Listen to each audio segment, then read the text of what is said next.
Friend, thank you for being here today in the quiet corridors of power where the fate of nations is often decided not by the clamor of public debate, but by the stillness of a closed-door meeting.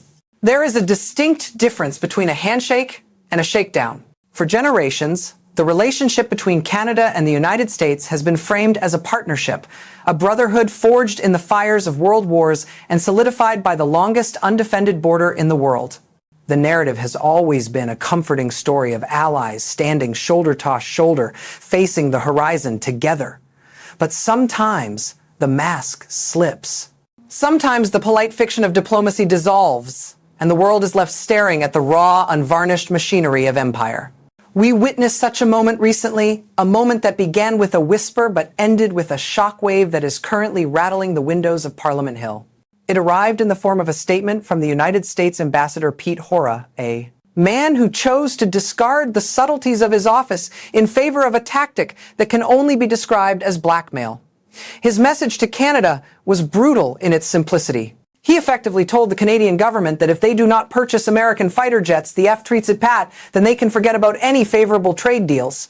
He linked the security of a nation's borders to the prosperity of its economy, holding one hostage to secure the other. This was not a negotiation among friends. This was an ultimatum delivered by a landlord to a tenant. It was a stark reminder of the America First doctrine that has come to define the current administration in Washington. A doctrine that views alliances not as mutual commitments, but as transactional ledgers, where the stronger party dictates the terms. For decades, the assumption in Ottawa and indeed across much of the Western world was that buying American defense equipment was the safe choice. It was the default setting. It simplified logistics. It pleased the neighbors to the south, and it kept the geopolitical waters calm. It was called interoperability, but in truth it was often just obedience. But when Ambassador Hoke stood before a conference and threatened Canada's economic future over a military procurement contract, he did something. He broke the spell.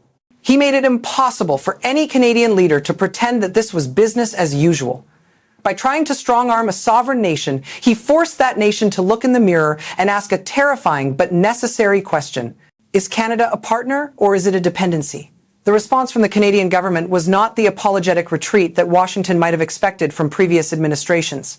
Instead, it was a moment of quiet, steely resolve. Industry Minister Joly stood before the microphones and she did not stutter. She looked at the cameras and delivered a line that would have been unthinkable a mere decade ago. She said that Canada did not get enough from the F-35 program. She stated with a clarity that cut through the diplomatic fog that Canadians expect more and that they should get more. It was a statement that exploded across the political landscape because it signaled that the age of quiet obedience in North American defense procurement is officially over. For the first time in years, Ottawa is openly, publicly, and seriously considering a fighter jet that is not American. This is not just a routine update on a government contract. This is a strategic shift.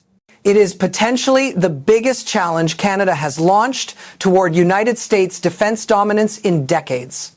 It is a declaration that the days of writing blank checks to foreign defense contractors while domestic industries starve are coming to an end. But what looked like a simple dispute over hardware was actually the first tremor of a geopolitical earthquake. And the epicenter was not in Washington, it was in the frozen north. To understand why this rebellion is happening now, one must look beyond the rhetoric and examine the machinery itself. Because the debate between the American F-35 and the Swedish Saab Gripen is not just about wingspans and thrust ratios. It is a debate about the very nature of the country and what is needed to protect it. The F-35 is without question a technological marvel. It is a fifth-generation powerhouse designed for global strike missions, for integrating with massive aircraft carrier strike groups, and for projecting power across the Pacific. But observers must ask, is it designed for Canada? This is a jet that relies on a heavy maintenance footprint. It is a machine that is tethered to a supply chain that begins and ends in the United States. It is optimized for theaters of conflict far from the Canadian North, for the deserts of Nevada or the Mediterranean climates where American pilots train. But Canadian pilots do not operate in the desert. They operate in a world where -degrees is a normal Tuesday They operate where runways freeze into sheets of glass, where snow can ground a sophisticated aircraft in minutes, and where the nearest maintenance hangar might be 1,000 kilometers away. Furthermore, there is the issue of sovereignty, a word often used but rarely unpacked. With the F-35, the software that controls the plane, the very brain of the weapon system, remains the property of the United States. Every upgrade, every software patch, every line of code flows through American channels. If Canada buys this jet, the nation is essentially renting the capability to defend its own airspace dependent on the goodwill of a foreign capital to keep the fleet in the air. In a time when economic and political tensions are rising, when tariffs are thrown around like casual insults, that dependency is increasingly uncomfortable. It leaves Canada vulnerable not just to enemies, but to the shifting whims of its closest friend. Into this vacuum stepped Saab, the Swedish defense giant. And they did not just bring a plane, they brought a philosophy. The Gripen is a fighter jet born from the same cold, harsh reality that defines Canada. It was engineered by a nation that, like Canada, sits on the edge of the Arctic and shares a neighborhood with the Russian bear. The Swedes understand that in a real conflict, one cannot rely on pristine, heated air bases. The Gripen was designed to land on frozen highways. It was designed to be refueled and rearmed by a small team of conscripts in the middle of a forest in the dead of winter. It can turn around quickly and operate reliably in the most extreme cold weather conditions on Earth. These are not small advantages. They go straight to the heart of Canadian defense needs: sovereignty patrols, NORAD modernization, and rapid response missions in the remote regions of the archipelago. But the Swedish offer went deeper than just performance. When Saab's executives arrived in Ottawa, their pitch was direct and daring. They proposed an industrial partnership that would see the Gripen assembled right there on Canadian soil. They offered up to decet null Canadian jobs in manufacturing and research. Let us pause and consider what that number means. Decet null jobs. That is not just a statistic. That is decet null families. It is mortgages paid, children sent to university, and communities revitalized. It is a vision of Canada rebuilding its defense manufacturing capacity, of creating an aerospace ecosystem where Canadian engineers and workers are not just assembling parts for a foreign master, but building the machines that protect their own skies. Prime Minister Mark Carney has made it clear that the era of buying off the shelf is over. He understands that true national security includes economic security. He knows that Canadians want to build more in Canada, built with Canadian hands. The critics, of course, were quick to pounce. We heard from retired General Tom Lawson, a former chief of defense staff, who warned of the enormously destructive consequences of operating two different fleets of aircraft. He argued that Canada must stick with the American jet for the sake of efficiency, but one must look at who is speaking. This is a man who, after retiring from public service, went to work as a consultant for Lockheed Martin, the very company trying to sell the F-35. His expertise is undeniable, but so is his conflict of interest. And when we look at the reality of the F-35 program today, we see a fleet that is plagued by readiness issues. United States senators have complained that too many of their own jets are sitting idle waiting for parts or software fixes. If the most advanced Air Force in the world cannot keep these planes in the air, why should anyone believe that Canada, with a fraction of the budget, will fare any better? The argument that a nation cannot manage two fleets rings hollow when one considers that reliance on a single troubled platform is a strategic gamble Ottawa cannot afford to take. If the F-35 is grounded by a software glitch or a supply chain failure in Texas, Canada is left defenseless. A mixed fleet, including the rugged and reliable Gripen, offers a safety net. It offers options. It offers independence. Washington thought they could force a sale through fear, but they forgot one thing. You cannot threaten a nation that has already started looking elsewhere for its future. While the debate over fighter jets consumed the headlines in Ottawa, a much quieter but far more significant shift was taking place thousands of miles away. In the crisp autumn air of Gyeongju, South Korea, history and strategy were converging. This ancient city, once the heart of an old dynasty, became the stage for a new kind of diplomacy. Prime Minister Mark Carney met with South Korean President Lee Young in a summit that signaled the beginning of a new chapter in how Canada sees the world. For decades, Canadian foreign policy could be summed up in one direction: south. Ottawa looked to Washington for trade, for defense, for validation. But as the United States turns inward, consumed by protectionism and volatility, Canada has begun to pivot. The meeting in Gwangju was not just a photo opportunity, it was the finalization of the ROK, Canada Security and Defense Cooperation Partnership. This is the first defense agreement Canada has ever signed in the Indo-Pacific. Think about the magnitude of that. Canada is stepping out of the shadow of North America and forging its own alliances in the most dynamic region on Earth. The two leaders discussed frameworks for sharing sensitive data, plans for cooperation in energy and critical minerals, and an understanding that the next decade will bring the two countries closer than ever before. This partnership is born of necessity. South Korea, often called the new arsenal of democracy, has become one of the world's most dynamic defense producers. Their shipyards, run by giants like Hanoa Ocean and Hyundai, heavy industries are churning out vessels with a speed and efficiency that Western manufacturers can only dream of. Earlier this year, Korean companies proposed a joint venture worth more than 20 billion United States dollars to help Canada build new submarines. This offer includes providing artillery systems and supporting domestic manufacturing. This is the pivot in action. Instead of waiting for Washington to allow them to buy American technology, Canada is partnering with a fellow middle power, a democracy that shares similar values and strategic concerns. They are building a safety valve by tightening cooperation with Seoul. Ottawa is creating an insurance policy against an unpredictable global system. But the strategy does not stop in Asia. At the same time, Canada has been quietly building a trade firewall closer to home and across the Atlantic.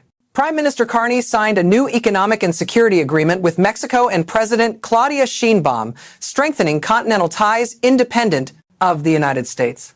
Meanwhile, Finance Minister Francois Philippe Champagne traveled to Denmark to meet with European Union officials, pushing for what experts are calling CETA, plus an expansion of the trade deal with Europe to include energy security, critical minerals, and artificial intelligence. We see a pattern emerging here. When Donald Trump's administration raised tariffs and threatened the Canadian economy, the intention was to corner Canada to make the country feel small and dependent.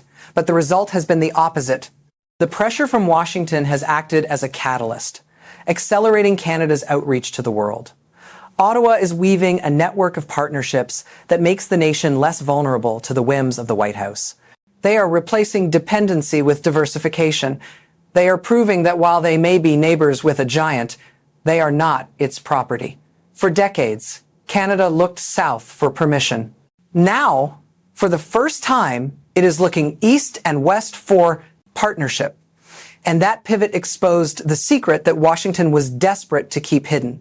The irony of this entire geopolitical drama is that while the United States tries to use economic leverage against Canada, the balance of power in the 21st century is shifting beneath their feet. The America First agenda relies on the idea that the United States can be self-sufficient, that it can dominate global supply chains through sheer force of will. But the modern economy runs on materials, not just rhetoric. It runs on lithium, on germanium, on zinc, and on the rare earth elements that are essential for everything from electric vehicle batteries to the guidance systems of advanced missiles.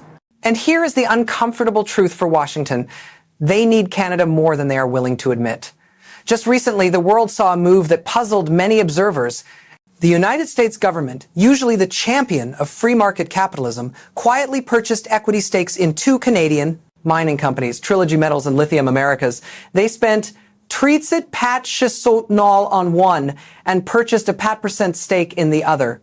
Why would an administration that preaches isolationism use taxpayer money to buy shares in Canadian firms? The answer is desperation.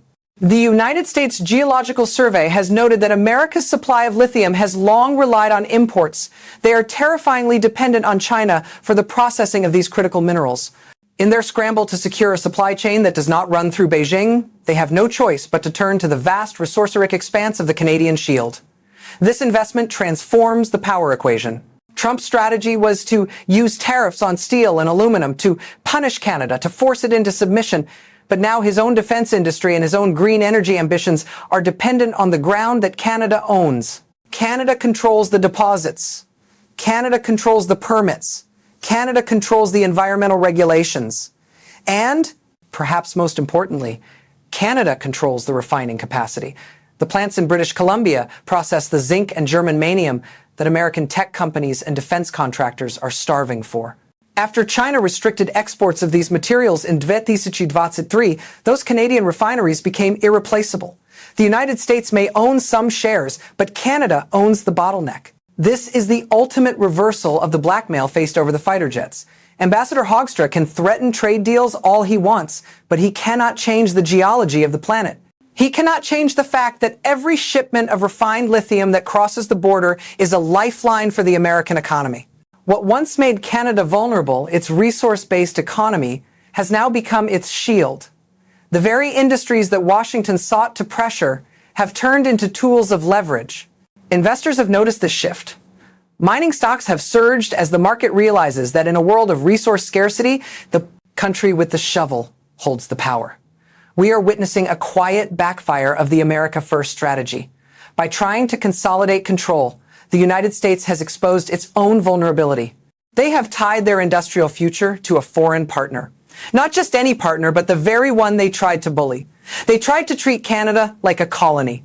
But when the dust settled, they realized Canada held the keys to the 21st century economy. The leverage didn't belong to the loud voice in the room. It belonged to the quiet owner of the resources. As we stand back and look at the tapestry of these events, from the ultimatum in Ottawa to the handshake in Korea, from the shipyards of Hanwha to the lithium mines of British Columbia, a clear picture emerges. The question of whether Canada buys the Gripen or the F treats it pat is no longer just about a plane.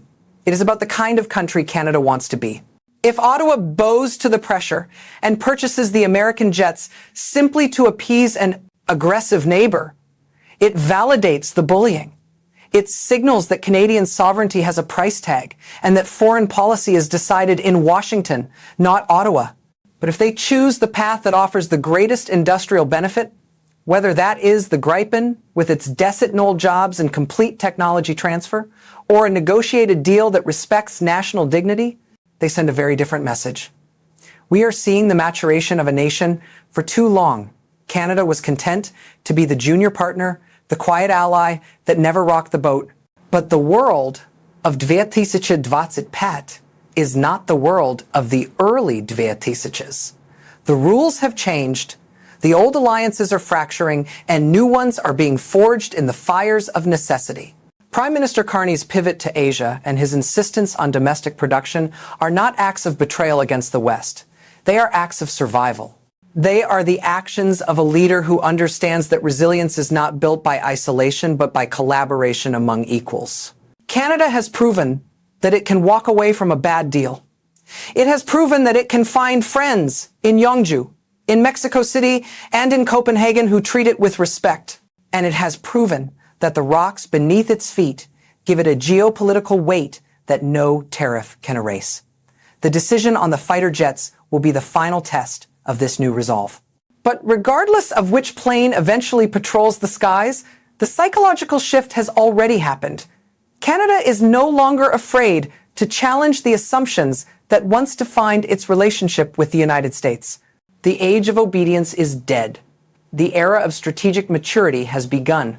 Canada is standing on its own terms, walking its own path across the Pacific, and asserting its place not as a dependency, but as a sovereign architect of its own destiny. As observers look at the horizon, they see that Canada is no longer just surviving the storm. It is charting the course. Ultimately, what is being witnessed here is not merely a dispute over aerospace contracts or tariff schedules. It is something far more profound. It is the end of an era of strategic sleepwalking. For too long, the Canadian identity in the halls of global power was defined by a polite deference to the superpower next door. A belief that if Ottawa simply kept its head down and paid its dues, protection was guaranteed. But history teaches that protection without independence is merely servitude with a smile. The events of these past few weeks, the rejection of Ambassador Ho's bullying, the handshake in Yeongju, and the strategic leveraging of critical minerals mark the moment Canada woke up. This is the realization that a nation's worth is not determined by how well it follows orders, but by how effectively it leverages its own assets. By diversifying its alliances to include the manufacturing might of South Korea and the markets of Europe, And by recognizing the immense geopolitical power of its own natural resources, Canada is not turning its back on America. It is finally standing up to face it eye to eye. This transition may be uncomfortable. There will be friction. There will be angry rhetoric from Washington, and there will be threats. But this friction is the heat of forging a new reality. True partnership requires equality, and equality is not given, it is asserted. The United States needs a strong, independent northern neighbor far more than it needs a compliant vassal state. Even if the current administration does not realize it yet, Canada is proving that it is no longer just a warehouse for American resources or a customer for American weapons. It is a player at the table holding cards that the world desperately needs. If this analysis helped you see the invisible threads moving the geopolitical chessboard, and if you believe in a future where clarity triumphs over rhetoric, I invite you to join this community. Please take a moment to hit that like button and subscribe to Mind to Shine. Your engagement is the signal that allows this channel to grow and continue bringing you the in-depth perspectives that the mainstream media often overlooks. For those who wish to support this work more directly, you can use the Super Thanks feature below. Your contribution ensures that we can maintain our independence and keep asking the hard question. Until next time, stay critical, stay informed, and remember the future belongs to those who are brave enough to build it. Friend.